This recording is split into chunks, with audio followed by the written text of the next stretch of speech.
কাঠবিড়ালির গল্প। রাবণ সীতাকে হরণ করার পর তাকে লঙ্কায় নিয়ে যান। এক বিশাল সমুদ্র পার করে রামচন্দ্রকে সীতাকে ফিরিয়ে আনতে হয়।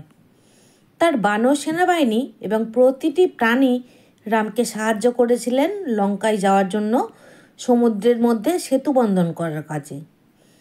রামচন্দ্র তার সেনাবাহিনীর নিষ্ঠা এবং একাগ্রতা দেখে মুগ্ধ হয়ে গিয়েছিলেন। তিনি লক্ষ্য করেছিলেন একটি ক্ষুদ্র কাঠবিড়ালি অক্লান্ত পরিশ্রম করে চলেছেন সেতু বন্ধন করার জন্য। কাঠবিড়ালিটি ছোট ছোট পাথরের টুকরো তার মুখে করে নিয়ে আসছিল এবং বড় পাথরের পাশে জড়ো করেছিল। কিন্তু তার এই উৎসাহ চাপা পড়ে যায় যখন একটি বাঁদর তাকে উঠিয়ে ঢিল মেরে ফেলে দেয়। ঢিল মেরে ফেলার সময় ঘটনাচক্রে সে গিয়ে ভগবান রামচন্দ্রের কোলে গিয়ে পড়ে। তখন ভগবান রামচন্দ্র সব কিছু বুঝতে পেরে সমস্ত বানর সেনাদের ডেকে ক্লাস নেন এবং সবাইকে উপদেশ দেন। রামচন্দ্র প্রত্যেককে এক জায়গায় জড়ো করলেন এবং তিনি দেখালেন কিভাবে ছোট্ট কাঠবিড়ালির আনা পাথরের টুকরোগুলো বড় বড় দুটি পাথরের মাঝে ফাঁক ভরাট করে দিচ্ছে।